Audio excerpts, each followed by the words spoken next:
Hey guys, what's up? Just wanted to show you my new smartwatch that I got. Yep, this is the Zeblaze Thor 4. This is a pretty nice watch actually. Um, Looking at it physically, you'll notice it's a little bit bulky. It's a little bit on the bulky side, but when you put it on, it's actually more comfortable than you would think it is. It's very lightweight. It's pretty nice. It's got a rubber strap here. um, if we take this off, I could show you the underside of it. And under here, you've got a heart rate monitor, SIM card slot, so you could actually use it as a regular phone, and the charging adapter. And I've got the charging adapter right here, so you can see what it looks like. It's basically a metal little set of pins. It's magnetic, so when you attach it, it snaps on like that. Yeah. And on the side here, you've got back button, power button, and a camera. This is a 5 megapixel camera. It's actually a really nice camera. It's got high quality pictures that it takes. When you look at it on an actual computer, the pictures that it takes are actually really high quality. So yeah. Although I do have to admit, having the camera on the side there is kind of a creepy design decision.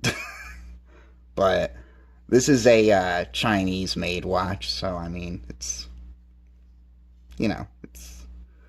kind of cheap. it's it was $130, so it's actually a pretty good deal, and it runs full Android 7.0, which is really awesome. So it can do a lot. It's got 1 gig of RAM, 16 gigabytes of storage, and 1.1 gigahertz processor. So specs are really good. The screen resolution, I don't know if I mentioned, it's 400 by 400 pixels. So it's actually got a very nice screen on here. Yep, so this is the main screen. You got your time there, of course.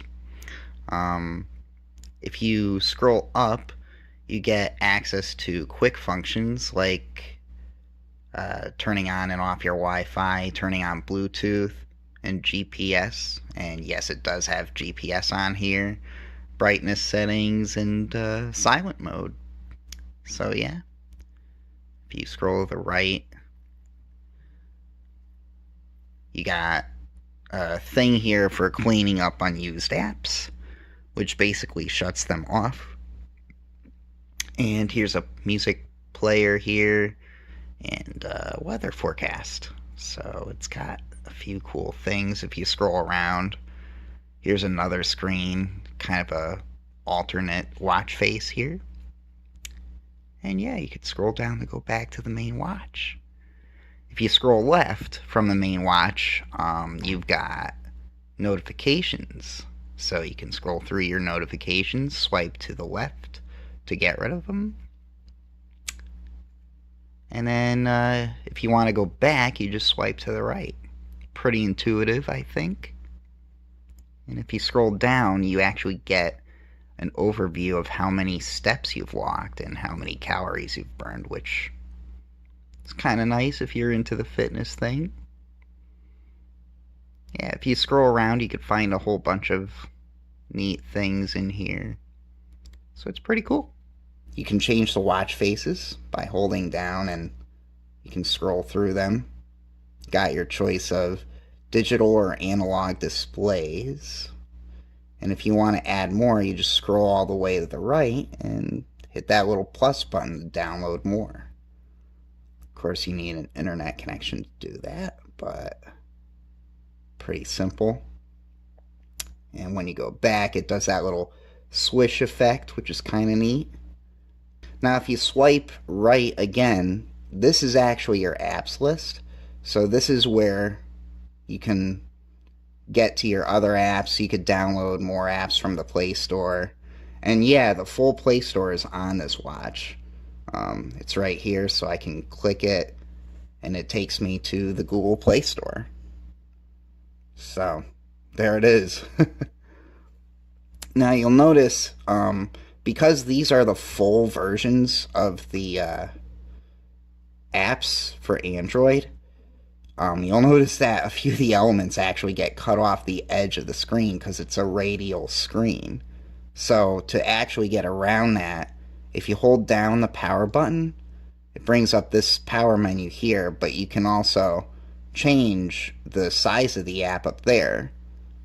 You can see the little symbol change, and if you cancel out of there, it condenses it to a square so you can see everything in the app. It's a good workaround, but kind of clunky.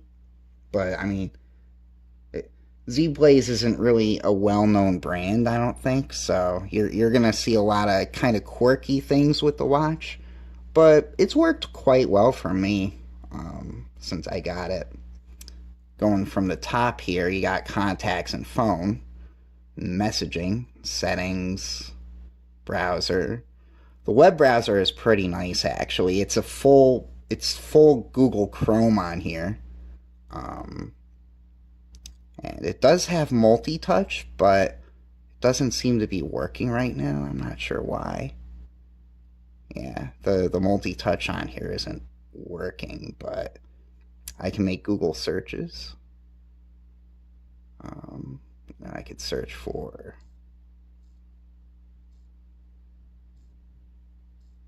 Yeah,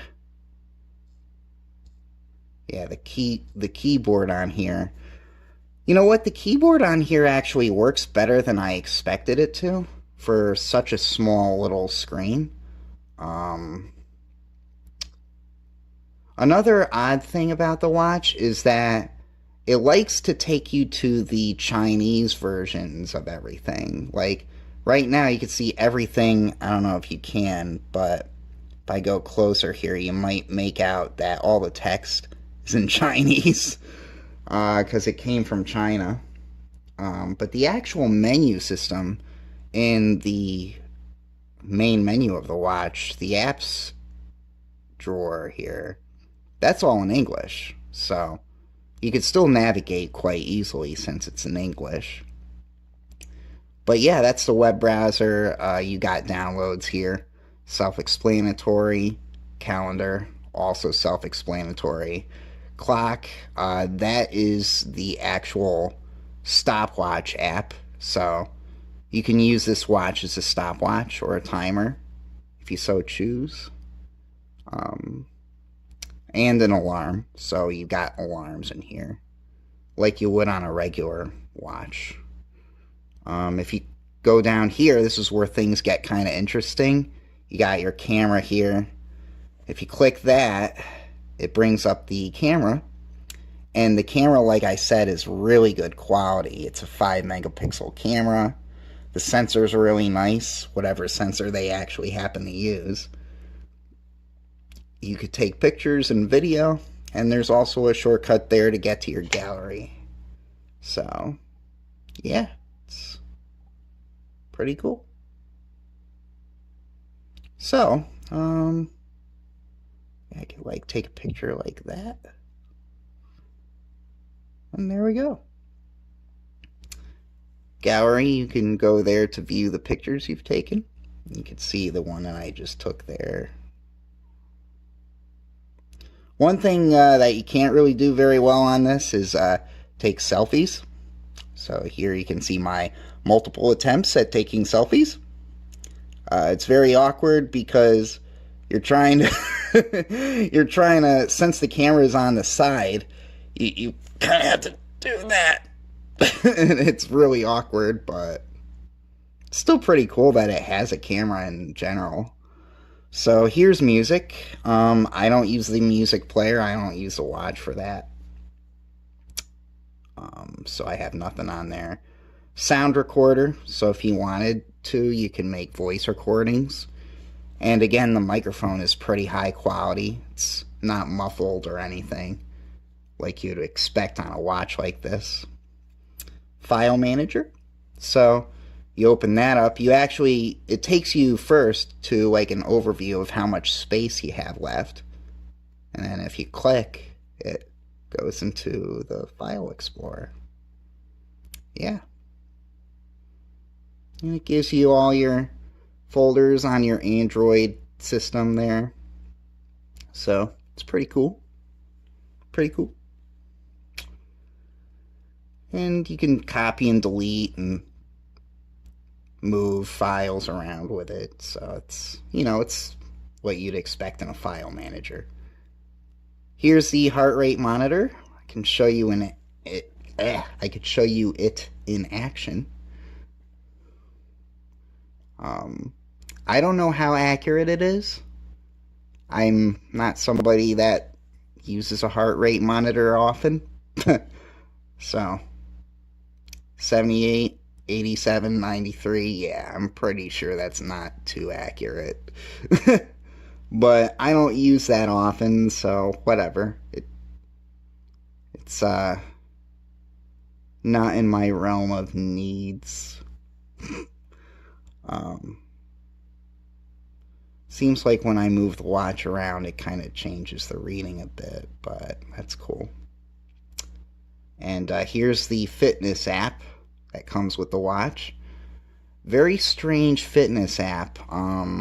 It's kind of confusing navigating around it, but if you go here, you can scroll down. You could do outdoor run, outdoor walk, and indoor run, ride bike. So they give you like all these different activities that you can work with. Ping pong, play badminton. I'm pretty sure it's badminton. There's a lot of English in this watch, so. But yeah, if you scroll right, there's no record, and then it lets you get started. So that's fitness. And you got the assistant. This is one of the apps that comes with the watch, the assistant. So if you go in there, it gives you the ability to connect to your phone over Bluetooth. Remote capture, that is like this app that basically you use your camera's phone to take a picture, but you control it from the watch. So kind of strange, but yeah, music control, I don't use it. Find my device, I don't use it. But yeah, you get these random things that they give you. And then if you go down here, there's the YouTube app. This is the actual YouTube app that you can find on Android. It's the full version of YouTube. If you go in here, it loads up. And then there's YouTube. And I'll hold down the power button and I can show you how it looks in full mode. So that's what it looks like in full mode. And you could scroll down to see your video feed. Yeah.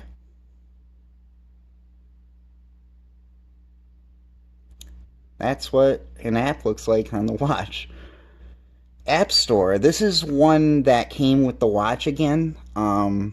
This is kind of weird. It's basically the watch has its own store, per se. It's not really a store, it's just a utility for downloading apps that you can already find on the Play Store, like Facebook, Twitter, WhatsApp, and YouTube. All apps that you could find on the Play Store. So, of course, there's Facebook there. The watch does do Facebook and Messenger, and Skype. So I could get notifications from Skype, from Messenger. Really, really handy, because I do a lot of my communication over Skype and Messenger, so that's cool. Also, you can do things like Plex, Pandora, because it's full Android 7, so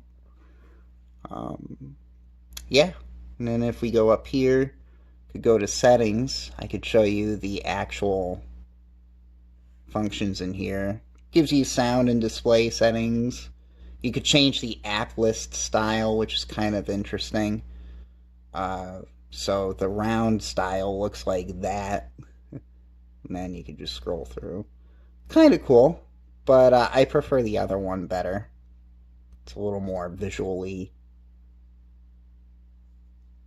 nicer, I think.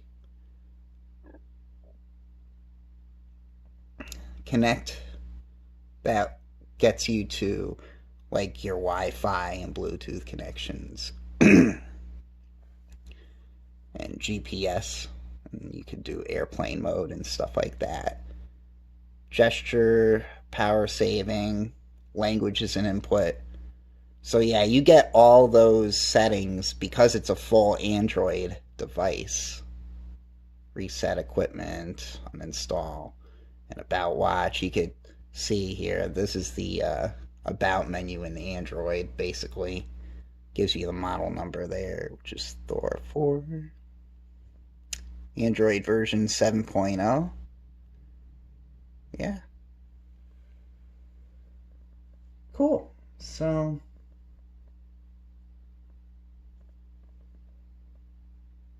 that's pretty much it. That's everything. Got this for not 300, $130 on eBay, brand new. So I think it was worth the money.